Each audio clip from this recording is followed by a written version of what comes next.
Ahí está, ahora sí.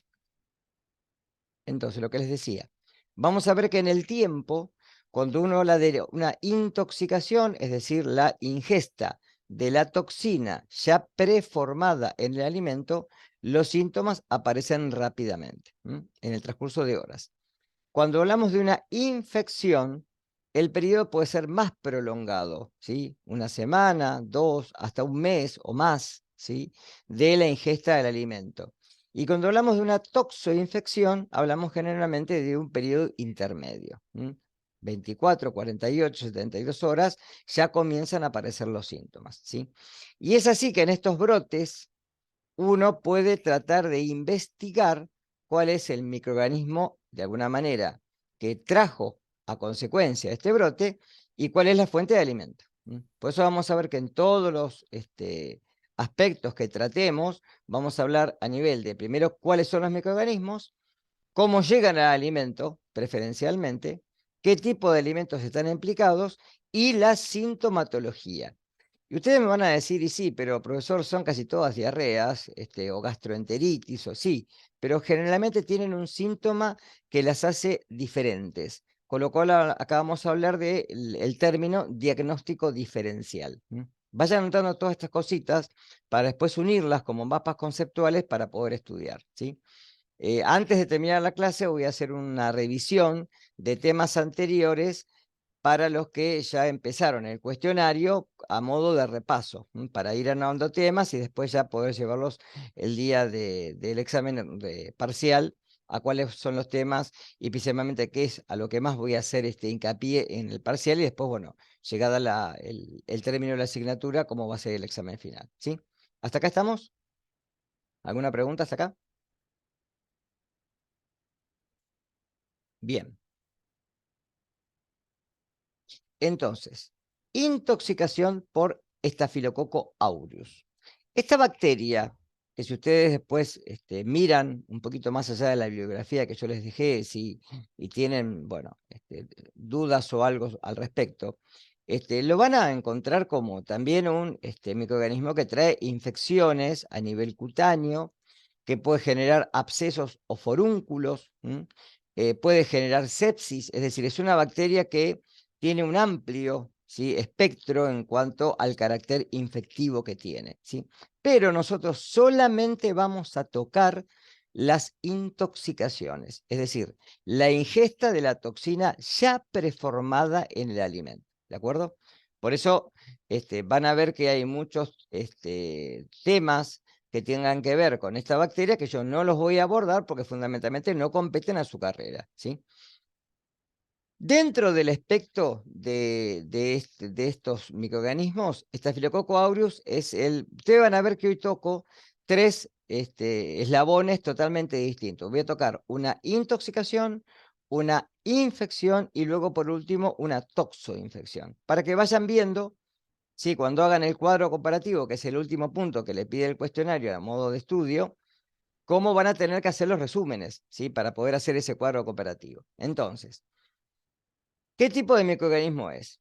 Sí, este microorganismo pertenece a una gran familia que es Micrococaceae. Son micrococos, son cocos gram positivos, ¿sí? Recuerden que gram es el término que denota a un investigador, al que generó, el que creó esta coloración, por eso se escribe con mayúsculas, ¿sí?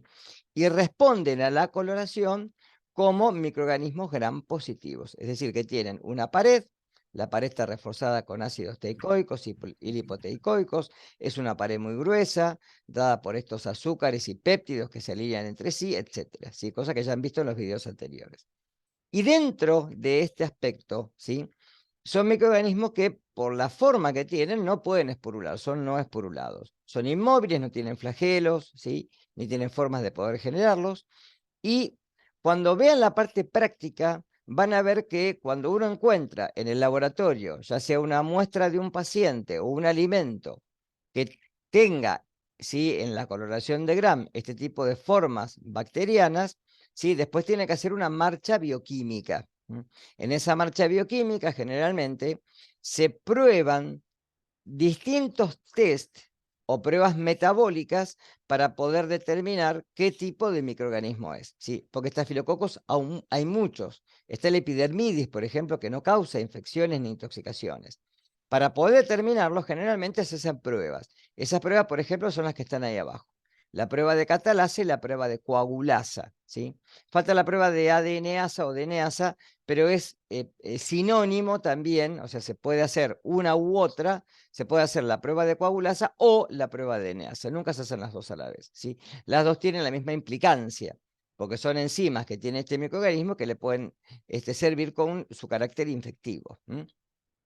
Son aeroanaerobios facultativos. Recuerden que esto es la propiedad que tienen los microorganismos de poder o bien oxidar, ¿sí? Si hay oxígeno disponible, o si hay menor cantidad de oxígeno, poder fermentar los alimentos, ¿sí? Es decir, que pueden responder de las dos maneras, ¿sí?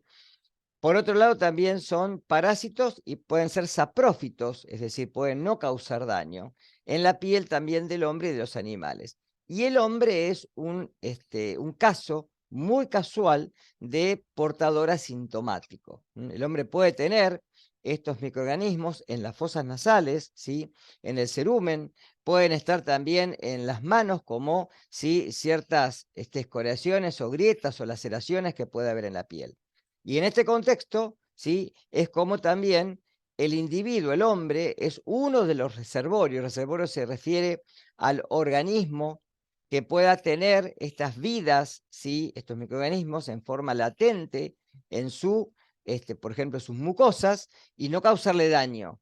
Por eso se dice que es un reservorio y así llegar a los alimentos. Entonces van a ver que fundamentalmente el hombre es uno de los que llevan, ¿sí? Con su mala manipulación estos microorganismos al alimento. Ustedes recuerden que yo les dije ya en el caso de inmunología que uno, fíjense que se lleva las manos tanto a la nariz, a la boca, hacia la cara, ¿sí? Más de 2000 veces por día, sin darse cuenta. Es un gesto que tenemos todos los seres humanos, ¿sí? Unos más que otros y con más frecuencia unos que otros. Pero en este contexto, fíjense que el hombre es uno de los que pueda llevar este microorganismo al alimento.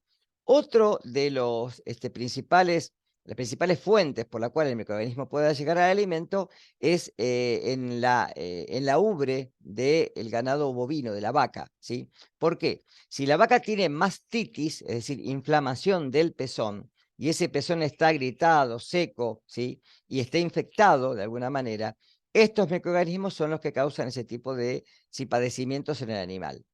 Si el tambero no hace caso omiso de esto, no se da cuenta, coloca las pezoneras o de alguna manera lo hace en forma involuntaria, puede llegar al alimento. ¿De acuerdo? Y si el número es muy grande, ¿sí? Algunas pueden resistir la pasteurización o bien pueden llegar post-pasteurización. O si o si la pasteurización está hecha de una forma inadecuada, con una temperatura que no es la adecuada.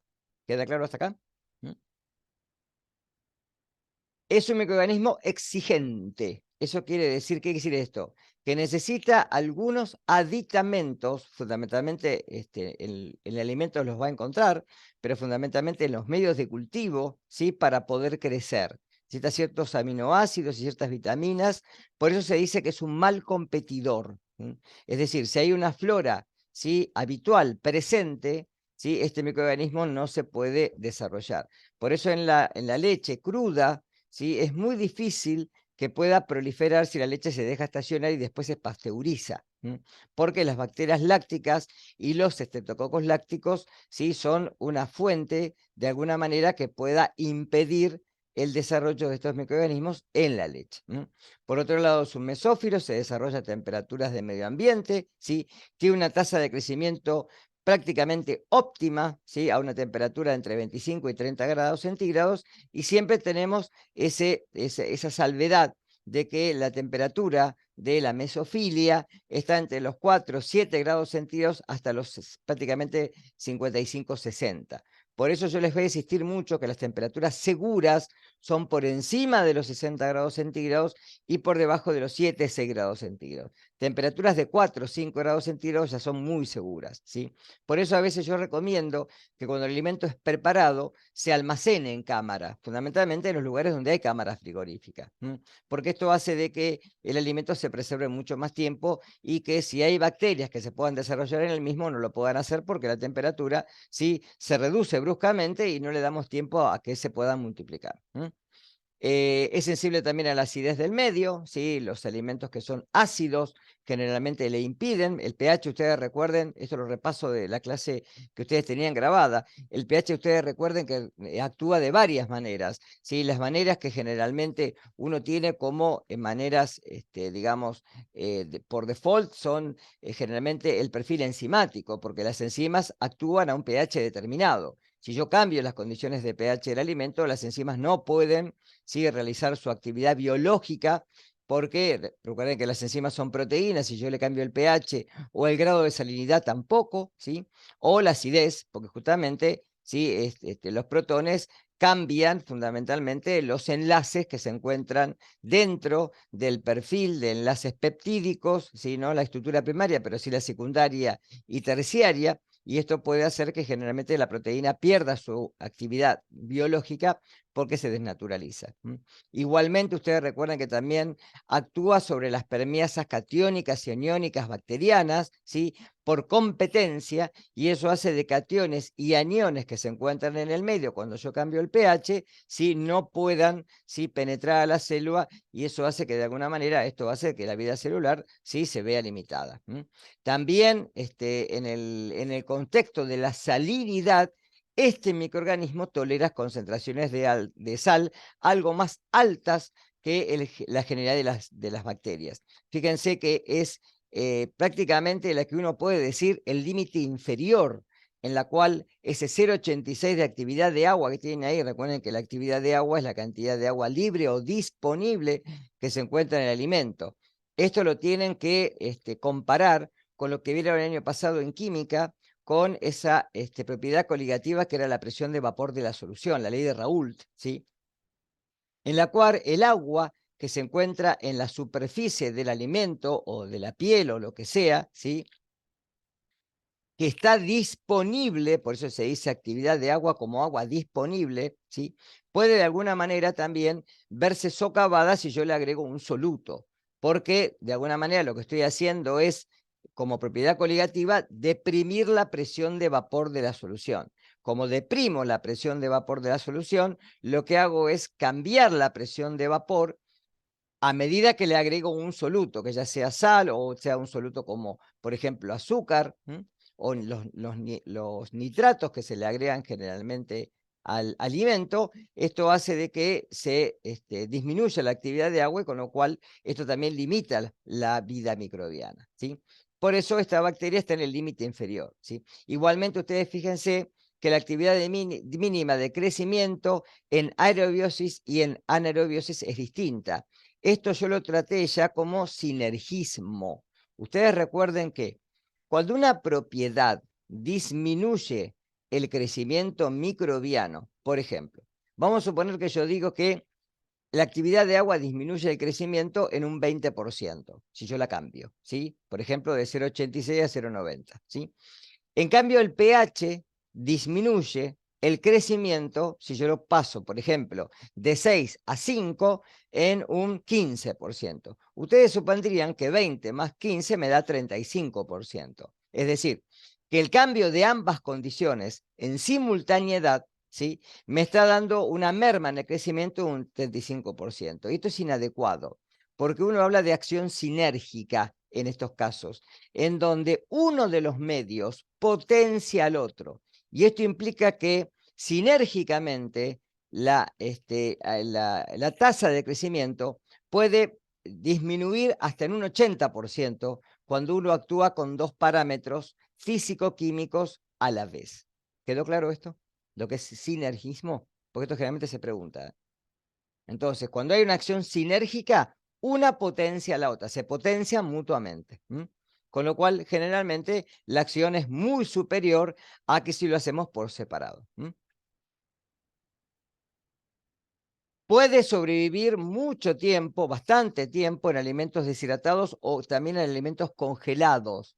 Y esto es porque este microorganismo, a pesar de no esporular, ¿sí?, puede sobrevivir en estos alimentos en un estado latente, y luego, cuando las condiciones del medio ambiente vuelven a la normalidad, ¿sí?, puede otra vez proliferar y aumentar su número. Y es lo peligroso que tenemos en este microorganismo, porque a veces nosotros tenemos alimentos que son tratados, por ejemplo, con cocción.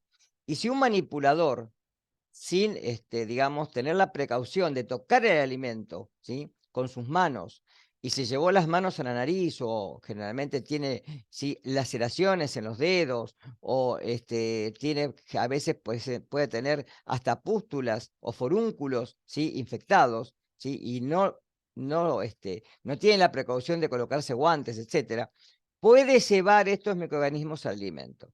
Y es así como un alimento que tenía una baja carga microbiana, si lo dejo a temperatura ambiente durante un tiempo, sí, de alguna manera que este microorganismo pueda aumentar su número, ¿sí?, va a generar la toxina.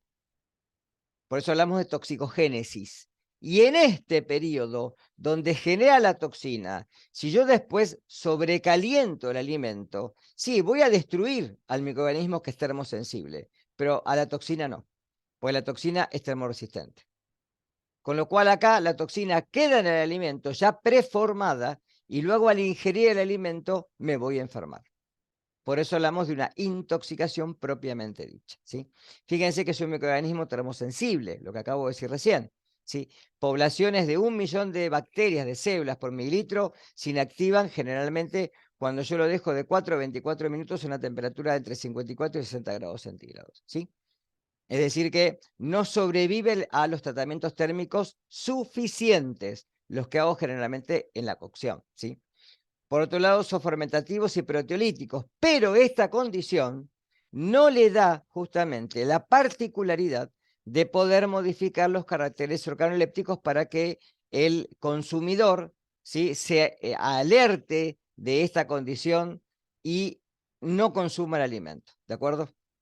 Tolera bien los nitritos, es decir, por eso también puede sobrevivir en condiciones de un aumento, ¿sí?, de solutos, y además el intervalo de temperatura en la multiplicación y la producción de la toxina generalmente está entre los 4 y 46 grados centígrados. Por eso digo que temperaturas seguras son por debajo de 4 grados centígrados y por encima por lo menos de los 55-60. ¿Quedó claro con esto? ¿Lo notaron? Como produce toxinas, hablamos de toxicogénesis. Génesis, recuerden que es generar, formar, síntesis, ¿está? Y acá te hablamos de síntesis de toxina. La toxina, ¿sí?, son proteínas, ¿sí?, son péptidos, perdón, ¿sí?, de bajo peso molecular, por eso sobreviven a los tratamientos térmicos. Yo por eso puedo inactivar al microorganismo, eliminarlo con la cocción, pero no así a la toxina, ¿sí? Por eso que son proteínas de muy pequeño tamaño. Ustedes recuerden que acá el tamaño es muy importante, ¿sí? Cuando son de bajo peso molecular, sobreviven a la cocción. Cuando son de alto peso molecular, es decir, proteínas, no sobreviven a la cocción, porque generalmente se desnaturalizan, ¿sí? Hay varias toxinas, ahí están las que se han purificado, no importa el número ni la letra, ¿sí? Pero recuerden que no hay un solo espectro de toxina, con lo cual a veces es complejo poder determinar en el alimento la presencia de la toxina. Generalmente, ¿qué se hace en este caso ante un brote? Se busca en los manipuladores, aunque les parezca mentira. Se busca en el alimento, ¿sí?, muchas veces la presencia de la bacteria, y se busca en los manipuladores la presencia también de la bacteria en las fosas nasales o en heridas, ¿sí? Generalmente acá los organismos como SENASA, o a veces los organismos como, por ejemplo, acá, el Instituto Nacional de Epidemiología de Juan H. Jara, el INE, lo que hacen es recabar información, alertar a los organismos de salubridad, y luego bromatología lo que hace es inspección de los locales, inspección sanitaria, y con esto hace hisopado del personal y puede también hisopar superficies como puertas, sí, mesadas, etcétera, buscar en las bolsas de guarda. No saben lo que es una bolsa de guarda. ¿Saben lo que es? ¿Les han dicho ya en primer año lo que es una bolsa de guarda? ¿O para qué sirve? No, no, Bien. Una no. bolsa de guarda es lo siguiente: cuando en los comedores o en los lugares se preparan alimentos, se deberían, y lo digo entre comillas, de guardar estos alimentos, las preparaciones, durante una semana en freezer, etiquetados y rotulados, ¿sí?, por, digamos, el momento en el que se lo preparó. Esto se guarda una semana, o sea que todos los días, obviamente, si ustedes empezaron hoy, van a guardar lunes, martes, miércoles, jueves, viernes, abrieron el negocio hoy. El lunes que viene, van a desechar la del lunes anterior y guardan la del lunes que es el día de hoy. Y así sucesivamente. O sea que en el freezer siempre van a tener una bolsa de por cada día o por cada preparación. ¿Sí? ¿Por qué? Porque cuando la inspección sanitaria requisa los lugares, lo que hace es retirar las bolsas de guarda para verificar si los alimentos están contaminados o las preparaciones en este caso. ¿Quedó claro lo que es una bolsa de guarda? ¿Sí? Esto lo tenían que ver en el curso de manipulador de alimentos, si algún día yo recomiendo que lo hagan como futuros nutricionistas. ¿Sí? Por otro lado, presenta una elevada estabilidad al calor, la toxina, por eso es termoestable, por eso no la podemos destruir con tratamientos térmicos que son suficientes, ¿sí? Temperaturas generalmente de cocción, y se producen en la fase exponencial. Es decir, si ustedes vieron el video de todo lo que tiene que ver con los parámetros físico-químicos, fíjense que al final tienen la fase exponencial para un ciclótrofo, para un mesófilo y para un termótrofo. Como estas bacterias son mesófilas, ¿sí? En muy pocas horas yo tengo ¿sí? una proliferación microbiana que puede acceder ese 10 a las 6 células por mililitro por gramo de alimento. Estas toxinas están codificadas por plásmidos que se encuentran en estos microorganismos y que de alguna manera los hacen resistentes también, en algunos casos, van a ver, a los betalactámicos. Por eso, en las infecciones cutáneas o en las infecciones por sepsis, van a ver que estas bacterias sí también son causantes de infecciones intrahospitalarias. Condiciones, recuentos altos en los alimentos, es decir, 10 a las 6 células por lo menos por gramo o por mililitro de alimento. No calentar, ¿sí? A 100 grados centígrados, calentar a 100 grados centígrados no inactiva la toxina, o sea que puede generar un brote. Y la pasteurización no inactiva la toxina, pero sí a la bacteria. Por eso dije, si yo tengo una gran cantidad de bacterias lácticas y de estafilococos lácticos en la leche, generalmente este microorganismo es poco, sí, competidor. Sí, es poco, puede crecer porque no puede crecer porque es mal competidor. Pero si yo de alguna manera la pasteurización no la hago en forma adecuada, ¿sí?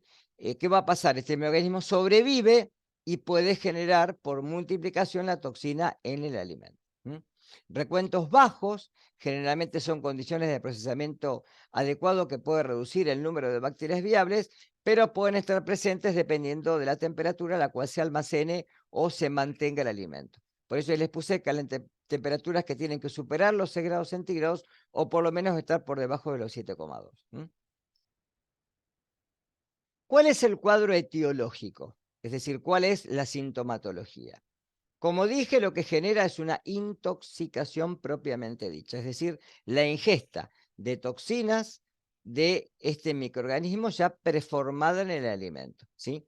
La aparición es brusca, ¿sí? Generalmente se va a dar entre las 2 y 4 horas posteriores a la ingesta del alimento. Esto tiene mucho que ver también con la susceptibilidad en el individuo, el rango etario. Generalmente cuanto más ancianos o cuanto más corta es la edad, peor puede ser y más rápida la sintomatología, ¿sí? Y también la cantidad de alimento ingerido. Síntoma principal, náuseas y fundamentalmente, ahí está en amarillo bien remarcado, vómitos violentos, emesis, ¿sí? Esto es lo primero que aparece. Por eso a esta toxina antiguamente se la rotuló y caracterizó como una neurotoxina, ¿sí? Porque ustedes recuerden que la emesis está dada por el nervio vago. Entonces acá, por eso se hablaba de una neurotoxina, pero no, es una enterotoxina. La acción la ejerce en el intestino y produce, ¿sí? Contracciones y un dolor, digamos, abdominal alto, no bajo. Por eso se da este fenómeno de emesis, ¿sí? Y generalmente esto trae calambres por las arcadas, por la contracción de los músculos que provocan el vómito, ¿sí? Puede traer diarrea y también, obviamente, después, por digamos, el cuadro clínico, puede traer postración, ¿sí? Acá hay que tener mucho cuidado, fundamentalmente, con las migrañas, con los dolores de cabeza, con los calambres musculares, ¿sí? Puede haber cierta alteración en la presión arterial por pérdida de potasio, obviamente, sí, también en la frecuencia cardíaca. Y en algunos casos puede generar también deshidratación. Hay que tener mucho cuidado, recomponer el contenido hidroelectrolítico y mantener al paciente en observación por lo menos 12 o 24 horas. Ahí está, la recuperación generalmente es rápida, ¿sí? 2 días aproximadamente, se autolimita. ¿Qué quiere decir esto? Que generalmente acá no hay que medicar, no hay que dar terapia antibiótica. Y a veces sí lo que hay que hacer es tratar de mantener al individuo en reposo, hidratarlo, a veces hay que hidratarlo en forma parenteral, y tratar de mantener el estado clínico del paciente estable, fundamentalmente en cuanto a la presión arterial y etcétera. Generalmente la dosis infectiva del tipo de intoxicación es muy baja, fíjense, 1 microgramo por alimento ya alcanza para producir la intoxicación. Y el nivel de toxina se da cuando generalmente las bacterias alcanzan un umbral mínimo de 100.000 microorganismos por gramo de alimento o mililitro de alimento. Como alimentos implicados, generalmente estamos hablando de alimentos que tienen un pH cercano a la neutralidad, porque recuerden que la acidez modifica sí, el estado de la tasa de reproducción del microorganismo, ¿sí? Generalmente alimentos que se mantengan a temperatura ambiente durante un lapso prolongado, ¿sí? Alimentos que sean ricos en proteínas, porque recuerde que es un microorganismo exigente, por eso carnes, pescados, productos de charcutería, es decir, embutidos, ¿sí? Generalmente también en pasteles, en helados, es muy común la intoxicación con helado, helado que no se lo ha mantenido a una temperatura adecuada, pues hay que tener mucho cuidado con las heladerías, cuando el producto es acopiado durante mucho tiempo, no hay este reciclaje del producto y la temperatura de refrigeración no es la adecuada. También puede estar en alimentos con un contenido más alto en cloruro de sodio, como en salazones, en pescados desecados, ahumados, también en leche en polvo, es muy común. Y también en algunos quesos donde generalmente no se acidificó muy bien la cuajada, en donde el producto no llegó bien a un pH ácido y donde este microorganismo se pudo desarrollar. Ahí tienen los ejemplos para que los puedan ver. Condiciones para que se dé un brote, obviamente una fuente de estafilococos, ¿sí? Que puede llegar por medio del hombre o en animales, como dije hoy. Un medio de transmisión al alimento que también puede ser por manipulador o por contaminación cruzada. Una temperatura favorable y una cantidad de microorganismos que esté generalmente entre 10 a la 6 y 10 a la 10. Esto generalmente se hace post-cultivo, cuando generalmente se requisa el local o el lugar y se siembran las muestras, esto lo van a ver después en el laboratorio, para hacer el recuento de unidades formadoras de colonias por mililitro o por gramo de alimento. Como forma de prevención, respetar las reglas higiénicas, esto lo van a ver en todos, ¿sí? Generalmente durante la preparación de las comidas. La prevención total no es generalmente, sí, digamos, no es en su totalidad posible, ¿sí? Y generalmente hay que tener bien los alimentos a una temperatura que sea adecuada. Y generalmente el mayor riesgo, fíjense que lo puede llegar a dar generalmente los manipuladores, en la contaminación cruzada o bien cuando se manipula el alimento. Bien.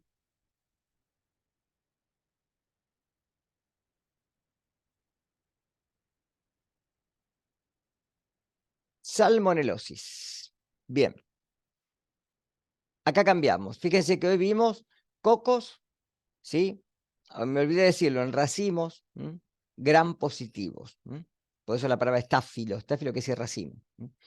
Acá vamos a ver bacterias que son bacilos gram negativos. Y vamos a verle el otro extremo, una infección. Generalmente está muy relacionada a las carnes de ave, ¿sí? Al pollo generalmente, o también a los ovoproductos, porque generalmente es un reservorio. Las aves pueden llegar a tener salmonelosis, salmonela, ¿sí? Y el productor no, si no hace control sanitario, no, no se va a dar cuenta de esto. Acá hay un tema. Si en un rodeo, si en una cantidad, ¿sí?, de animales hay salmonelosis, hay que sacrificar a todas. No hay forma de poder decir cuáles son portadoras y cuáles no.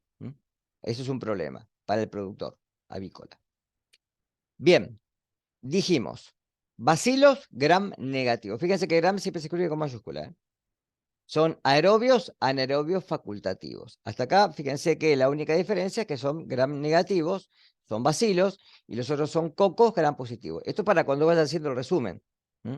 Pongan tipo de microorganismo, cómo responde a la correlación de gram, qué forma tiene, etcétera. Y van agregando para poder estudiar. La familia no es tan importante. Recuerde que son enterobacterias. Van a haber varias enterobacterias, ¿sí? Enterobacterias implica que están asociadas con el intestino, ya sea del hombre o de animales. Acá hay más de 2000 serotipos, eso quiere decir STP.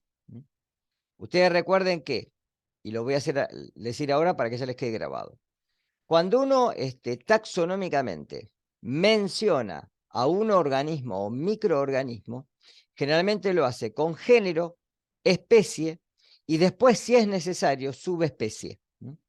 O serotipo o cepa, es lo mismo, son parecidos, ¿sí?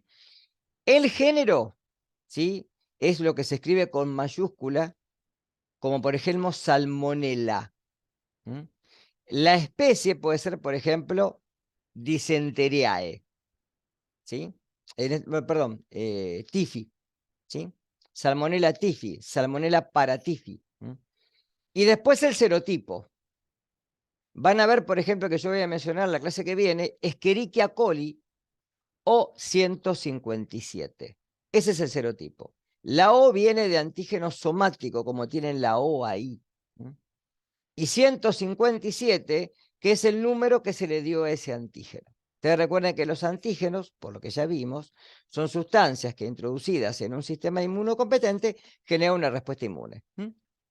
Ahora, en este caso, estos antígenos que son somáticos del cuerpo de la bacteria son los que se pueden identificar por serología. Serología implica el estudio de ciertas proteínas, lipopolisacarios, etcétera, que se encuentran en este caso en la membrana externa y que sirven como señales antigénicas, ¿sí? Y uno puede reconocerlos porque con este estudio serológico puede identificar con una reacción antígeno-anticuerpo estos serotipos, ¿sí? Ya que van a ver que hay muchos de los serotipos que son saprófitos, que no causan enfermedad. Son no esporulados, no forman esporas como formas de resistencia, son móviles, por eso tienen también antígenos flagelares, lo tienen ahí abajo, H. Y los brotes asociados generalmente se dan con huevos, con carnes generalmente de ave, que se consumen crudos o pobremente cocidos, ¿sí? También puede estar asociado a leche sin pasteurizar. Está muy asociado al pescado, a consumo de pescado crudo o pobremente cocido. También puede estar asociado a mariscos. Ustedes recuerden también que las aves se las alimenta con harina de pescado y es así como llega al ave. Y a veces con menor frecuencia con alimentos, digamos, contaminados por manipulación. Recuerden, por favor, desde ahora, que el alimento está contaminado. El animal en pie puede estar infectado, como el hombre en este caso. Pero el alimento está contaminado, el alimento no está infectado. La temperatura óptima también es un mesófilo, si es un poquito más exigente, generalmente si la temperatura está entre los 35 y 37 grados centígrados y el rango va de 5 a 45 a 47. Presenta una cierta sensibilidad al calor, por eso por lo que dije recién. El pH de crecimiento es bien neutrófilo, está entre 4,1 y 9, y la actividad de agua, fíjese que es muy superior, 0,945 a 0,999. La tolerancia máxima es de 5,8% de cloruro de sodio, o sea que no son halófilos como Estafilococo aureus. Ahí tienen las filminas abajo, ¿sí? Con el tema de las aves. Y en la filmina de la derecha tienen lo que van a ver en la práctica, que es un agar de tipo diferencial y selectivo. El agar, van a ver, que es una suerte de producto químico que tiene dos fases, líquida y sólida. Es un polvo que uno lo hidrata, se lleva a temperatura de hervor, o sea, lleva a 100 grados centígrados, ¿sí? Luego se deja enfriar. Cuando se enfría, solidifica, ¿sí? Como una gelatina, pero con una matriz mucho más fuerte. Puede ser sólido o semisólido. Y puede ser agar nutritivo, esto lo van a ver todo en la práctica, agar diferencial o agar selectivo. ¿Cuándo es selectivo? Cuando crecen solamente ciertas especies de microorganismos, pero son inhibidas otras. Por eso es selectivo. Por ejemplo, en este agar no van a crecer nunca los cocos gram positivos. Y es diferencial, porque las bacterias como Salmonella generan esa especie de colonias de color negruzco, ¿sí? Un color bien oscuro, y las de Shigella, colonias blancas. Este agar se denomina SS, agar Shigella Salmonella, y es selectivo y diferencial. Son diferenciales porque generalmente responden a un metabolismo propio del microorganismo y le dan una coloración específica a la colonia, que es la manifestación que se puede ver en un medio de cultivo en la cual una bacteria generó un clon de bacterias, es decir, millones de bacterias iguales a las que yo sembré en esa placa, que posee por primera vez en esa placa y que le di temperatura, una fuente de carbono, una fuente de nitrógeno, etcétera, para poder, ¿sí?, desarrollar su número por lo menos en 24 horas aproximadamente. Antígenos y lipopolisacáridos, ¿sí? Recuerden que los lipopolisacáridos son esa particularidad que está en la membrana celular, ¿sí? Y que en la membrana externa, y que se conoce como endotoxina. ¿Por qué? Ustedes recuerden que para que estas bacterias puedan liberar la toxina, tienen que ser lisadas, ¿sí? No son toxinas en sí, pero se reconocen como toxinas por el sistema inmune. Pueden extraerse de las células tratadas con detergente, se pueden separar por hidrólisis y constituyen los antígenos somáticos, que son responsables justamente de la especificidad antigénica de estos microorganismos, y como vimos en la clase de inmunidad. Estas bacterias generalmente tienen esos antígenos somáticos que son los que nos sirven a nosotros después para poder clasificarlas. Estos polisacáridos también contienen azúcares y generalmente también los del tipo wild type o salvaje también los tienen. Por eso a veces hay que hacer pruebas de laboratorio para poder determinar cuáles son las cepas que son patógenas y cuáles no. En nuestro medio esto generalmente no se hace. Ya les estoy avisando. La especificidad está dada generalmente por la combinación de distintos azúcares y la combinación de estos que hacen que determinantes antigénicos de este tipo uno los pueda reconocer en el laboratorio. Sintomatología. Acá tenemos que diferenciar. Podemos tener lo que se llama fiebre tifoidea, que es el caso más grave, en donde esto está dado por si el consumo de alimentos crudos o pobremente cocidos, ¿sí? Generalmente esto puede llevar al alimento por manipuladores. O bien también ustedes recuerden, a ver, ¿por qué hablamos del huevo? ¿Por qué uno dice productos como el huevo en este caso? Y lo asocia con el ave de corral, con la gallina. ¿Por qué? ¿Cómo llega la salmonela al huevo? A ver si se dan cuenta. Yo les digo, una medida de prevención es clorar. Clorar los huevos antes de ser utilizados. No cepillarlos, clorarlos. O sea, lavarlos así, sacarle el material que tiene por fuera, esa suciedad que tiene, clorarlos y después utilizarlos. ¿Por qué les parece? Cuando lo rompes al huevo, la cáscara como que contamina el interior, ¿o no? ¿Y qué tiene la cáscara? Es porosa. Además de eso. ¿Qué puede tener la cáscara que contamine el huevo? Materia fecal. Exactamente. La materia ¿Por qué? fecal. Claro, porque en el ave, en la gallina, la ovoposición, ¿sí? Se da por el mismo lugar donde defeca. Se llama cloaca. Es un solo tubo que une el aparato reproductor con el digestivo, con el fin del digestivo. Con lo cual, generalmente, cuando la gallina pone el huevo, dicho bien así, defeca. O arrastra, no defeca, arrastra parte de lo que está en el intestino, de la feca. Con lo cual queda eso en el huevo. Entonces, lo mejor que pueden hacer ustedes antes de usarlos, clorarlos, sacarles eso y después recién romperlos para poder utilizarlos. ¿Mm? Porque, a ver, el huevo contaminado, generalmente cuando uno rompe un huevo, si lo ve negro por dentro, no se lo va a comer. Pero no es salmonela, eso generalmente puede ser Proteus, por ejemplo, ¿sí? Algunas especies que son alterantes. Si está alterado, yo no me lo voy a... Si tengo un olor fétido por Proteus, no me lo voy a comer. ¿Está claro esto? ¿Mm? Acá yo lo rompo y no me doy cuenta. ¿Mm? ¿Sí? Por eso digo cepillarlo, porque si lo cepillas le sacás la calaza, que justamente es lo que cubre ese poro. ¿Mm? Eso no hay que hacerlo. ¿Está claro hasta acá? Entonces, dosis mínima efectiva alta, 10 a la 6, 10 a la 9. O sea que le tengo que dar tiempo a que estas bacterias puedan crecer en el alimento. ¿Mm? De ahí no dejarlo a temperatura inadecuada. ¿Sí? El periodo de incubación, fíjense, de 7 a 14 días aproximadamente, puede ser menor, pero generalmente es largo. Fíjense que hablamos de horas, acá estamos hablando de días. Por eso a veces acá es muy complejo poder determinar el lugar donde se consumió. Porque, a ver, ¿cómo se logra esto? Porque esto después lo tomo en los finales.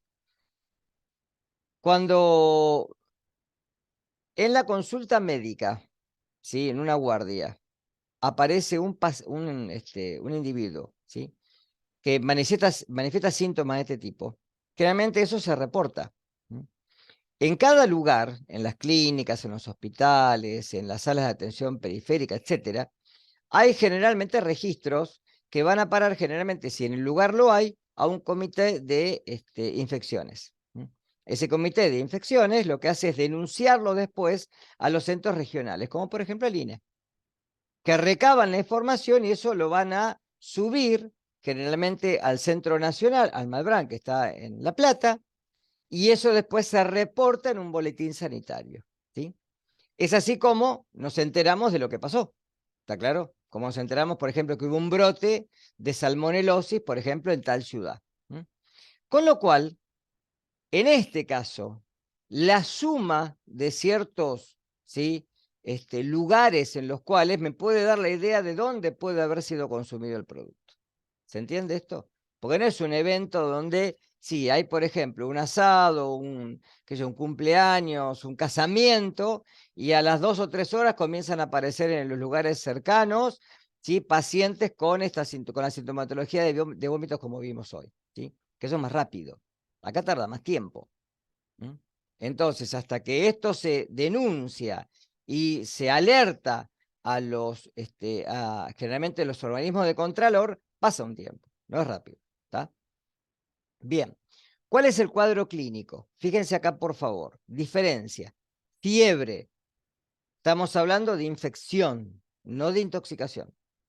Acá es la ingesta de microorganismos que generan el cuadro febril. Fiebre que puede superar los 40 grados centígrados, fiebre alta. Puede haber estreñimiento, o sea, dificultad en ir al baño. Palpación dolorosa del abdomen, porque generalmente por inflamación. Puede haber manchas rosadas que aparecen en los cuartos de evolución, pero esto puede aparecer o no. Puede haber astenia, adinamia. El otro día lo mencioné en el cuadro, en el otro video. A veces se confunden estos temas, ¿sí? Porque astenia y adinamia son generalmente cuando uno tiene dificultad para moverse, dolor, postración, etcétera, ¿sí? No tiene voluntad para moverse, no tiene voluntad para comer, porque hay falta de apetito, generalmente por los dolores intestinales, etcétera. Entonces, estos a veces se toman como sinónimos en clínica médica, lo pueden tomar igual, pero es generalmente falta de voluntad. Esa falta de voluntad también puede ser psicológica, pero no es este el caso, está claro. Acá se da generalmente porque hay dolor muscular, dolor abdominal, generalmente de cansancio, hay falta, sí, también en las ganas que uno tiene de ingerir alimentos, etcétera, ¿está? Que no es la anorexia, es otra cosa eso, ¿sí? Pero acá puede haber anorexia en algún caso, ¿sí? Pero no es la anorexia que uno habla de anorexia por un problema mental, ¿sí? Como no la anorexia y bulimia, ¿sí? Como pacientes que tienen estos síntomas que son más de tipo, ¿sí? A nivel psicológico, ¿no? Esto es generalmente por falta de apetito, el paciente no tiene ganas de comer. Obviamente, invasión bacteriana en el intestino, ¿sí? Por eso se habla de que estas bacterias llegan al intestino con estos productos, ¿sí? Que están crudos o pobremente cocidos, ¿sí? De ahí se reproducen los ganglios linfáticos y de ahí drenan por el conducto torácico hacia la circulación general, donde producen esa bacteriemia o septicemia, que es lo mismo, ¿sí? Puede haber una mayor predominancia en las placas de Peyer por una cuestión de, digamos, del lugar en el intestino. Se pueden dar en algunos casos úlceras intestinales. Recuerden que la úlcera es una eventración, es una necrosis del tejido a nivel cutáneo, que lo que genera es dolor, mucho dolor, porque aparte hay inflamación y hay compresión del tejido nervioso por esta inflamación. Puede haber también localización extraintestinal, en la vesícula, en el hígado, fíjense que son órganos que son contiguos al intestino, o también si hay septicemia o bacteriemia, puede llegar a haber casos en los donde hay una meningitis, por eso puede invadir la meninges, pero la meningitis acá no es viral, sino que es bacteriana. Hay que también diagnosticarla, son casos raros, pero puede pasar. Puede también haber infección ósea, pulmonar, pleural, en el vaso, o sea, esplénica, ¿sí? En las articulaciones, y puede haber también algunas complicaciones que pueden ser más graves, como perforación intestinal, de que puede haber hemorragia, colecistitis, inflamación de los colédacos y puede haber abscesos. Puede también dar fenómenos inflamatorios y necróticos, pero esto está debido a la liberación de las endotoxinas, y estos recuerdan que se liberan por la acción de los linfocitos citotóxicos sobre las células dañadas. Fiebre paratifoidea. Acá es otra especie, no es Salmonella typhi, sino que es Salmonella, ¿sí? Enteritidis o paratifi, que puede ser las especies A, B o C. Es un padecimiento muy similar, pero de una gravedad muchísimo menor, mucha menor intensidad. El cuadro clínico es bien gastroentérico, hay una diarrea severa, generalmente que se autolimita en 24 o 48 horas, puede haber ríos hidroaéreos por fermentación intestinal, puede haber cólicos, náuseas, vómitos en algunas ocasiones, pero son raros. Fíjese que no es el síntoma principal. Y la materia fecal puede ser fétida y espumosa, generalmente por la salida de lípidos a través de la materia fecal. Se autolimita prácticamente en 3 a 4 días y generalmente en más de una semana en algunos de los casos. Forma de prevención. Acá el tratamiento térmico generalmente es el tratamiento de elección. La cocción suficiente, ¿sí? Siempre que sea posible, ¿sí? Es lo mejor. Fíjense que acá a veces pasa que cuando se hace, por ejemplo, una mayonesa, ¿sí? Si el huevo está contaminado, en la mayonesa, como después no hay cocción, puede haber mayonesas que están contaminadas. Generalmente es uno de los puntos que a veces uno tiene que tratar de ver en la preparación de mayonesa casera, obviamente. Impedir, obviamente, la multiplicación de microorganismos por tratamientos de refrigeración, por lo que les dije hoy, llevar los alimentos recién que están preparados enseguida a cámara. Ustedes van a decir, pero a mí me dijeron que en la heladera no puedo guardar algo caliente. El tema no es sacarlo cuando está hirviendo y de ahí ponerlo en la heladera, pero sí dejarlo 5 a 10 minutos a temperatura ambiente y después guardarlo en la heladera. No le va a pasar nada en la heladera. Imagínense que esto ocurre en mucha menor, digamos, gravedad si yo lo guardo en cámara. Si tengo un lugar, un comedor escolar o un comedor, una cocina, etcétera, una vez preparado se almacena en cámara y no pasa nada. A la cámara no le va a pasar nada. No es que le va a afectar, le va a hacer un problema con la parte motriz de la heladera. No, eso no ocurre. No dejar los alimentos a temperatura ambiente, o sea, temperatura inadecuada. Porque las salmoneras, ¿sí?, tienen una tasa alta de crecimiento, pues son mesófilos, ¿sí? Separar bien los productos crudos de cocidos para evitar la contaminación cruzada y fundamentalmente hacer una buena limpieza de todo el lugar y fundamentalmente de las superficies y los implementos que se utilizan en la cocina. Bien.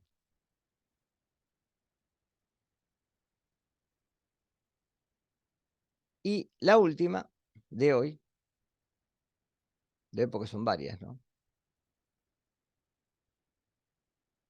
Shigelosis. Shigella. Esta bacteria, que ustedes, si leen algún artículo, pueden buscar alguno fresco, porque el año pasado hubo un brote por shigelosis, mucho menos importante al que vamos a ver al final. Pero el Shigella es un bacilo gram negativo que trae generalmente una diarrea con sangre. Fíjense que cada vez estoy metiendo cosas que son distintas, ¿no? Acá vamos a hablar de disentería. Cuando una disentería o disentería, que también son palabras que a veces uno las pronuncia y pueden sonar igual, sí, sí, son iguales, ¿no? Lo mismo que paráclino y paracrino, es lo mismo. Es justamente la materia fecal sanguinolenta, ¿sí? Cuando uno evacúa y en la materia fecal hay sangre macroscópica, donde uno la puede ver, no es sangre oculta materia fecal, cuando uno la ve.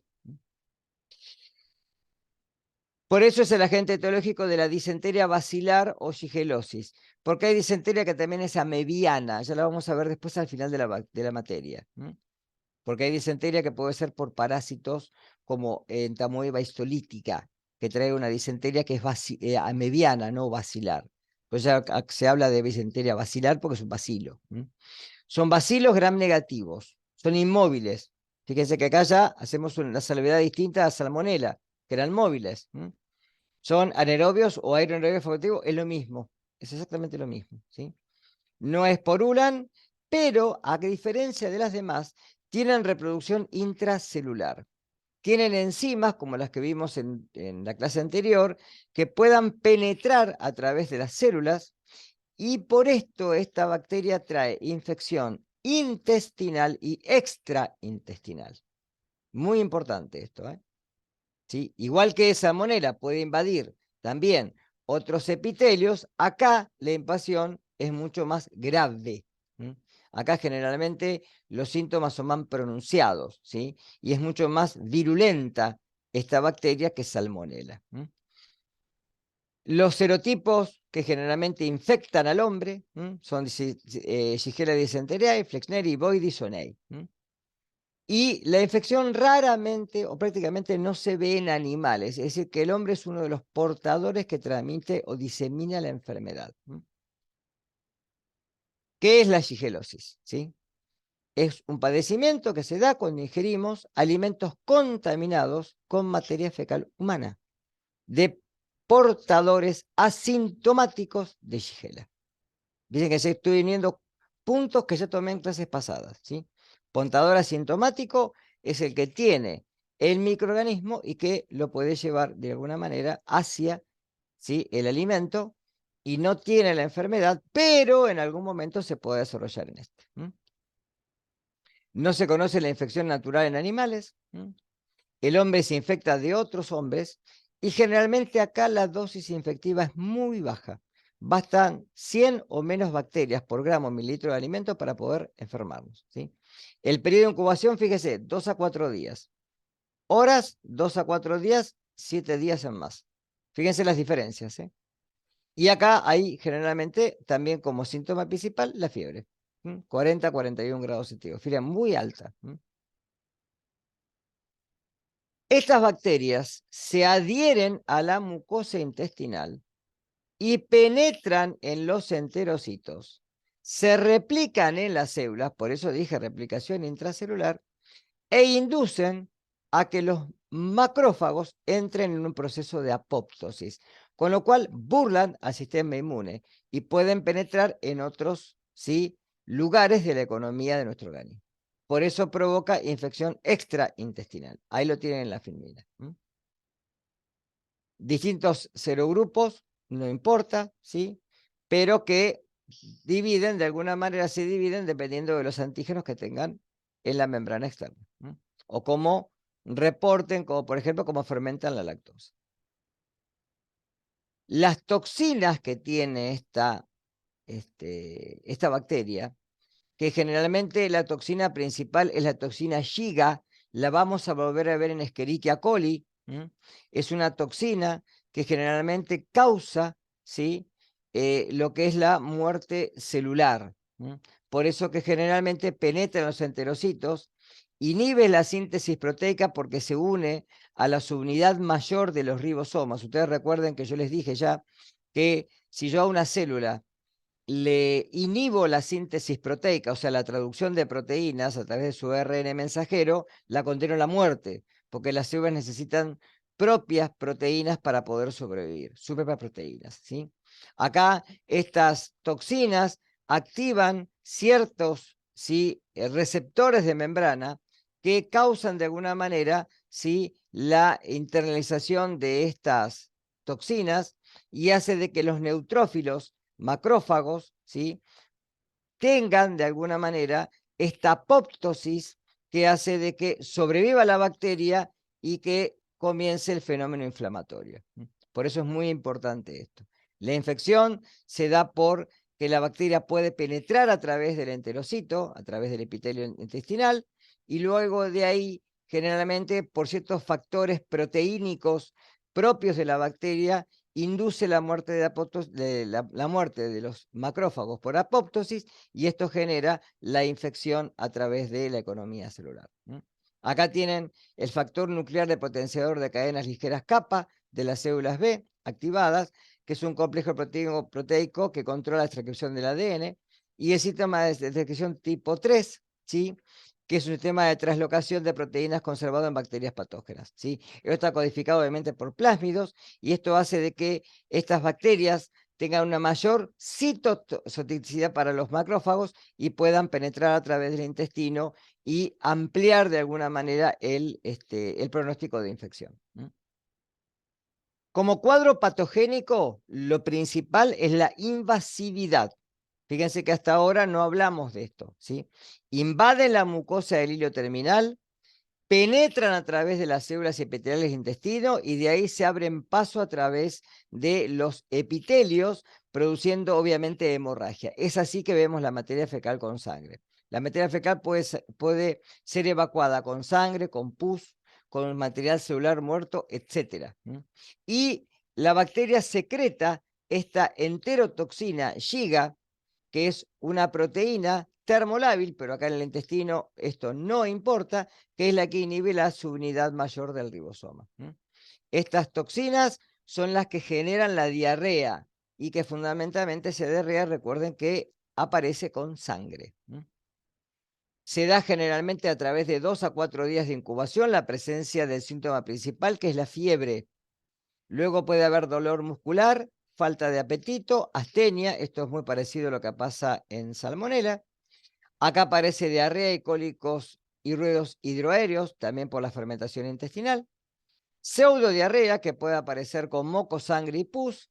Y este síntoma que es ahora nuevo, que es el tenesmo rectal, es decir, las ganas de evacuar cuando ya no hay nada. Este es el síntoma que generalmente el médico toma como, ¿sí?, un síntoma particular de esta infección, el tenesmo rectal. Aunado a todo lo demás, obviamente. Un síntoma particular generalmente no hace el diagnóstico, pero sumado a los dos y por diferenciación, yo lo puedo tomar como diagnóstico diferencial. Formas hiperagudas, ¿sí? En algunos casos la fiebre puede sobrepasar los 40 grados centígrados, puede haber cólicos muy intensos y frecuentes, ¿sí?, por generalmente el tenesmo rectal, puede haber vómitos, diarrea abundante. Obviamente con toda la pérdida de líquido y sales se da un desequilibrio electrolítico, y generalmente esto puede darse, como dije hoy, en las cotas de la edad, tanto en niños como en ancianos, ¿sí? Puede haber una manifestación de insuficiencia renal y esto traer un choque sistémico y en algunos casos, sí, muy graves, la muerte del paciente. Como formas hiperagudas puede haber hemorragia intestinal, perforación intestinal y también inflamación del peritoneo, peritonitis. ¿Cómo produce el cuadro clínico? Por la invasión de la bacteria que llega por alimentos contaminados salinos, esto lo define como una forma de repaso. Se invade la mucosa y se inflama y es la diarrea inicial. Puede haber ulceración a nivel de las células del intestino.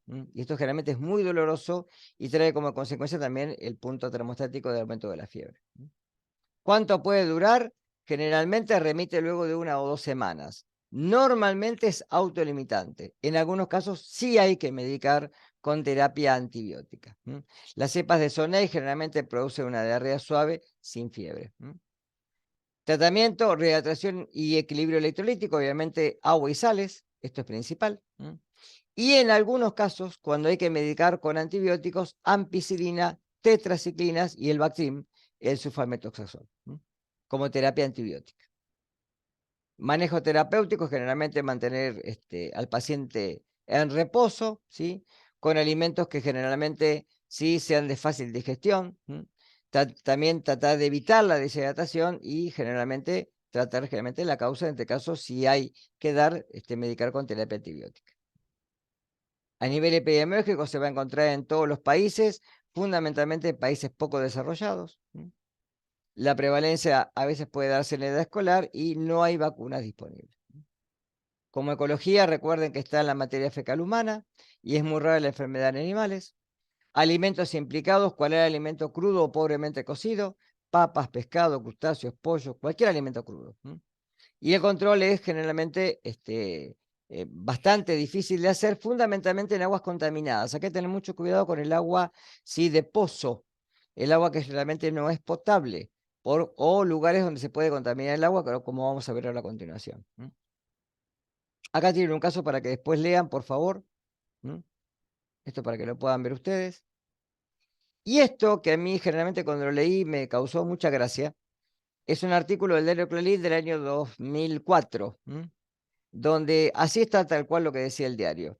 Ya son más de 1000 los que hicieron consultas. Epidemia en Roca. Roca es una ciudad de la provincia de Buenos Aires. El agua corriente estaba contaminada. En el tanque de distribución municipal, vieron como los tanques de distribución grandes, como el de Mar del Plata, que está en la Plaza del Agua o el que está en la Plaza Mitre, los tanques grandes donde el agua ahí se acopia, se deja decantar y después se distribuye. Dice, se descubrió una bacteria que se llama las materias fecales. Hacía 4 años que no se lo limpiaba, se estima que hasta ahora hubo más de 3000 afectados. La peor de todas las hipótesis se hizo ayer realidad. La bacteria que atacó, las bacterias no atacan a nadie. A ciertos habitantes de Rojas se desparramó a través del agua potable. El foco infeccioso estaba a la vista de todos. El tanque central de agua, una de las condiciones más altas de la ciudad, en muestras de agua del tanque se analizaron, se detectó la presencia de Escherichia coli. No era Escherichia coli, está mal escrito también, porque se escribe Escherichia con mayúscula y se subraya o se escribe en cursiva, en su defecto. En otras palabras, en esta agua estaba contaminada con materia fecal, posiblemente de origen animal. No, era humana.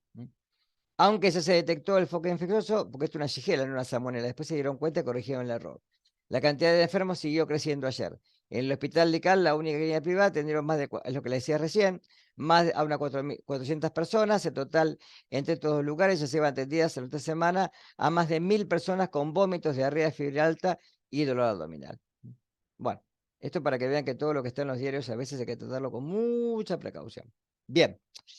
Nos tomamos un ratito para hacer consultas sobre el cuestionario, ¿sí? A ver, escucho preguntas. Si quieren pongan las cámaras y los micrófonos, así nos vemos. Ya somos poquitos.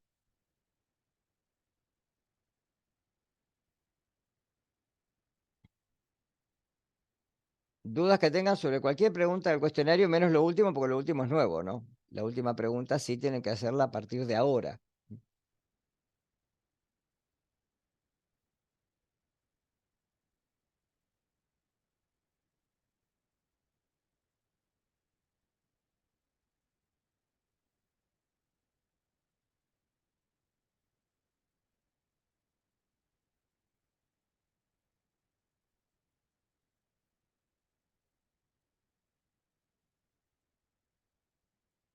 Fíjense que tenían material para hacerlo, por lo menos hasta la última pregunta tenían todo ya, para poder resolverlo. Yo recomiendo que lo hagan, ¿por qué? Porque eso les va a servir después para el parcial y obviamente después como forma de repaso para el final, ¿no? Yo tengo una pregunta. Dale. La que decía, ¿cuáles son los bioelementos indispensables para el crecimiento de una célula bacteriana? Bien. Cuando uno habla de bioelementos, habla de carbono y nitrógeno como fuentes principales. Es decir, todas las formas de vida que conocemos, incluidas las bacterias, necesitan una fuente de carbono y una fuente de nitrógeno para poder subsistir, ¿sí? Aditamento a esto, vamos a sumarle oxígeno y nitrógeno, fósforo y azufre. Ellos son los principales, que son bioelementos que van a dar como bioelementos principales y están en todas las biomoléculas que ingerimos o que utilizan las bacterias como una fuente para poder aumentar su número, como vimos ahora, ¿sí? Como bioelementos secundarios tenemos sodio, potasio, cloruro, calcio y magnesio. Y como oligoelementos o elementos traza, podemos tener hierro, cobre, zinc. En el caso nuestro, fíjense, yodo, por las hormonas tiroideas, etcétera. Que esos bioelementos, traza u oligoelementos, van a estar en algunas cepas o en algunos microorganismos u organismos, en otros no en forma necesaria. ¿Está claro esto? Lo que son bioelementos. Pues una cosa es un bioelemento y otra cosa es una biomolécula. Biomoléculas son, ya directamente, hidratos de carbono, proteínas, lípidos y ácidos nucleicos. Son biomoléculas. Pero bioelementos son estos que dije recién. Ok, gracias. ¿Está? Fíjate que eso está en la segunda clase de introducción a la microbiología, en el segundo video que dejé. Cuando hablo de metabolismo bacteriano, ahí ya figura. Y lo tienen en el paper que yo les dejé en plataforma.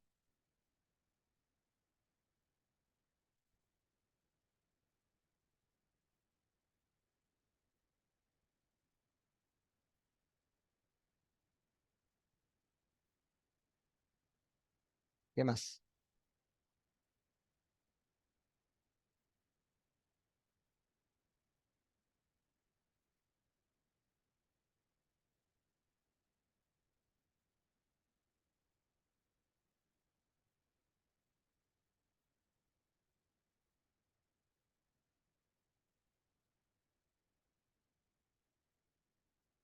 Bueno, yo les recomiendo que lo hagan. Y la semana que viene entonces nos tomamos otro ratito y me hacen preguntas. Entonces la semana que viene no hay problema que empecemos a las 9, no tiene ningún problema. Ya entonces esta semana pongo la clase a las 9, tendremos de 9 a 10, 10 y cuartos, más no creo. ¿Sí? Y recuerden ahora Una colocarme. consulta con respecto a eso. Sí, Sí, quizá me tenga que ir antes de la clase de las 9. no pasa nada, Porque, no pasa nada, por el tema de la falta. no Bueno, pasa ok. nada, no pasa nada. Pongan ahora el presente en el chat, ¿sí? Así ya me queda, Ok. ¿sí? Pero no pasa nada, ¿sí? Porque aparte es una cuestión mía, no ustedes. Ustedes me están haciendo un favor a Bueno, mí, ¿sí? Vayan, sí, por favor, haciendo el cuestionario, porque si no, les va a costar después poder llegar al parcial. O sea, esas preguntas están hechas, las cuestiones están hechas en base a lo que voy tomando todos los años.